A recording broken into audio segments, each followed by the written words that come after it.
Hello बच्चों, मैं Rahul Singh chemistry by Rana sir से विलियन चैप्टर के चौथे वीडियो में हम आपको राउल्ट के वाष्प दाब का नियम बताएंगे। राउल्ट के वाष्प दाब के नियम में थोड़ा सा प्रैक्टिकली हम लोग एक चीज समझ लेते हैं। अगर कोई विलायक है और उस विलायक में कोई अवाष्पशील पदार्थ घोला गया तो उसका जो वाष्प दाब होता है वो घट जाता है। इसको समझते हैं कैसे।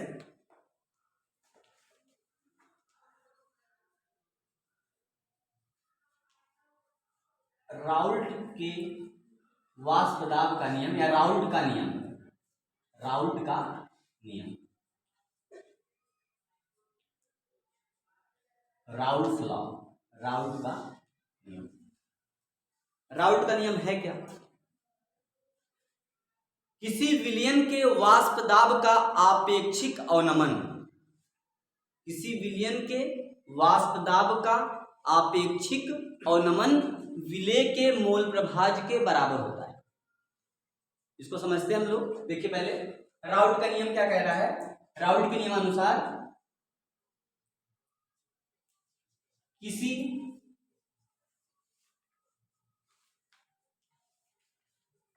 विलयन के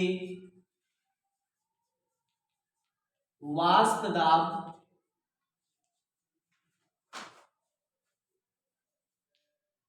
का आपेक्षिक अवनमन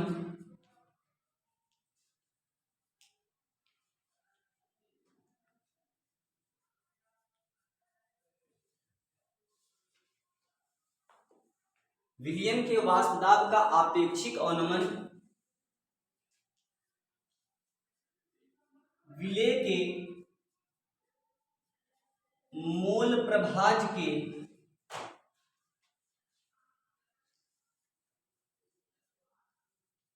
बराबर होता है।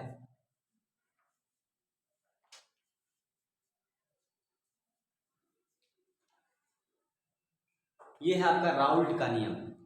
राउल्ट का नियम मोस्ट इंपॉर्टेंट क्वेश्चन है जो कि आपके बोर्ड एग्जाम में बहुत बार पूछा गया है। राउल्ट के नियम को समझाइए या राउल्ट के नियम को परिभाषित कीजिए। तो राउल्ट का नियम कहता है कि विलयन के वाष्प दाब का आपेक्षिक अवनमन विलेय के मोल प्रभाज के बराबर होता है। किसी विलयन के वाष्प दाब का आपेक्षिक अवनमन विलेय के मोल प्रभाज के बराबर होता है। इसको समझते हैं। देखिए, अगर किसी एक पात्र में हमने कोई एक विलायक लिया है, मान लेते हैं H2O, जल ले लिया है विलायक हमने, जल, ये एक विलायक है। तो अगर इस पात्र में जल भरा हुआ है, जो इसका वाष्प दाब होगा, जो इसका वाष्प दाब होगा, अगर इसमें कोई हम अवाष्पशील पदार्थ घोल दें, अवाष्पशील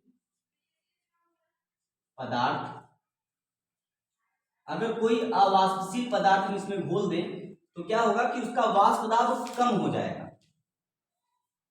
वाष्प दाब, देखिए अभी ये विलायक था, जब पानी लिए थे, जल लिए थे यहाँ पे, तो ये क्या था? विलायक था। अगर इसमें कोई पदार्थ हम घोलेंगे तो ये विलयन हो जाएगा, ठीक है ना। ये क्या है? विलायक है। जो पात्र में जल रखा हुआ है वो क्या है? विलायक है। और इसमें अगर कोई पदार्थ घोला गया, अवाष्पशील पदार्थ में हम ले लेते हैं, मान लीजिए कि बेंजीन ले लेते हैं या ग्लूकोज ले लेते हैं, C6H12O6, अवाष्पशील वैद्युत। लेकिन एक चीज और ध्यान देना है, वैद्युत अनपघट्य पदार्थ लेना है, ठीक है ना।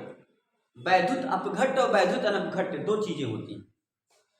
जिन पदार्थों के जलीय विलयन में विद्युत प्रवाहित होती है वो वैद्युत अपघट्य कहलाते हैं, और जिन पदार्थों के जलीय विलयन विद्युत प्रवाहित नहीं होती वो वैद्युत अनपघट्य कहलाते हैं। तो देखिए, ये ग्लूकोज, इसमें कार्बन उपस्थित है, ये वैद्युत अनपघट्य है और अवाष्पशील है, यानी इसको ग्लूकोज को खुले में रख देने पर ये वाष्पित नहीं होगी, अवाष्पशील है। ठीक है। तो हमने जल की निश्चित मात्रा लिया, उसमें हमने क्या घोला, ग्लूकोज घोला। ग्लूकोज का मतलब अवाष्पशील पदार्थ घोल दिया, ठीक है, अवाष्पशील पदार्थ घोला। तो जो जल था वो विलायक था, उसका जो वाष्प दाब है, अगर उसमें हम कोई पदार्थ घोलते हैं तो इसका वाष्प दाब में कमी आ जाती है। देखो क्या कह रहा है, किसी विलयन कब हुआ, जब इसमें हमने पदार्थ को घोल दिया है।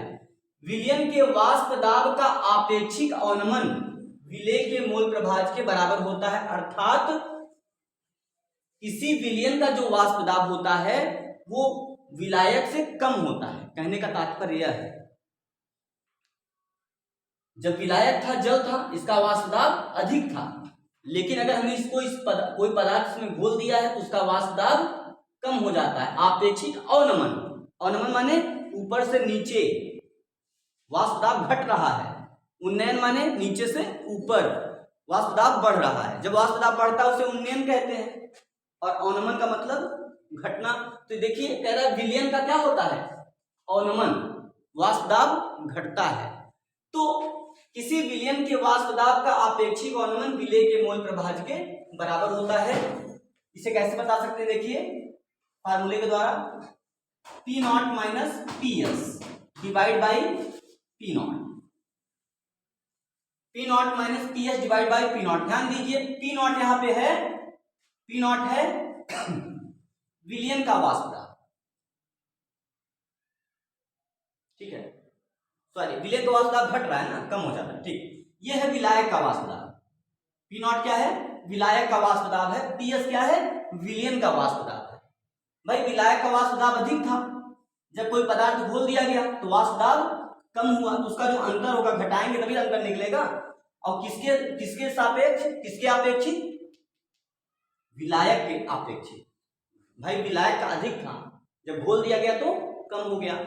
तो परिभाषा कहता है राउल्ट के नियम से कि किसी विलयन के वाष्प दाब का आपेक्षिक अवनमन विलेय के मोल प्रभाज के बराबर होता है। तो आप देख रहे हैं कि P not minus PS divide by P not is equal to, ये तो हो गया वाष्प दाब का आपेक्षिक अवनमन, और किसके बराबर होता है, विलेय के मोल प्रभाज के। विलेय का मोल प्रभाज आप लोगों को पढ़ाया गया, मोल फ्रैक्शन आप पढ़ चुके हैं। विलेय का मोल प्रभाज बराबर विलेय की मोलों संख्या डिवाइड बाई विलेय की मोलों संख्या धन विलायक की मोलों संख्या, ये फार्मूला आपको बताया गया था। तो P not minus PS divide by P not equal to small n divide by small n plus capital N, ये फार्मूला आपको कल के डेट में बता दिया गया था। ये फार्मूला आपका तैयार हुआ राउल्ट का नियम। प्रश्न उठता है सर ये P नॉट है क्या, लिख देते हैं, जहां P नॉट विलायक का वाष्प दाब, विलायक का वाष्प दाब, PS क्या है, विलयन का वाष्प दाब, विलयन का वाष्प दाब, स्मॉल n क्या है, विलेय के मोलों की संख्या,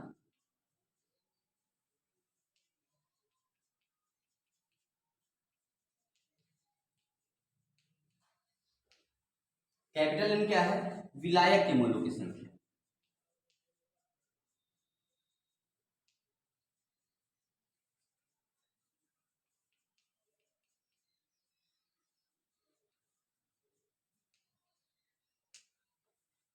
ठीक है, तो ये फार्मूला आपका राउल्ट का नियम है। स्मॉल n पता चल गया, विलेय की मोलों की संख्या, विलेय किसे कहते हैं, जो पदार्थ घोला जाता है। कैपिटल N क्या हो गया, विलायक की मोलों संख्या, विलायक क्या होता है, जिसमें घोला जाता है। ठीक है, जैसे देखिए यहाँ पे ग्लूकोज घोला गया है जल में ना, तो जल क्या है, विलायक है, और ग्लूकोज क्या है, विलेय है ना। और P नॉट क्या है, विलायक का वाष्प दाब है, PS क्या है, विलयन का वाष्प दाब है। विलायक का वाष्प दाब अधिक होता है विलयन के वाष्प दाब से। बताया गया कि किसी विलायक में जब कोई अवाष्पशील वैद्युत अनवघट्य पदार्थ को घोला जाता है तो उसका वाष्प दाब कम हो जाता है ना? किसी विलायक में किसी अवाष्पशील वैद्युत अनवघट्य पदार्थ को जब घोला जाता है तो उसका वाष्प दाब कम हो जाता है, उसी को बोला है वाष्प दाब का आपेक्षिक अवनमन। ठीक है, ये क्लियर हो गया आप लोगों का। तो इस तरीके से आपको राउल्ट का नियम पता चल गया है अगले वीडियो में हम आपको राउल्ट के नियम की सीमाएं और उसका जो एक्यूरेट फार्मूला है जिससे आप न्यूमेरिकल सॉल्व करेंगे उसके बारे में बताएंगे। Thank you.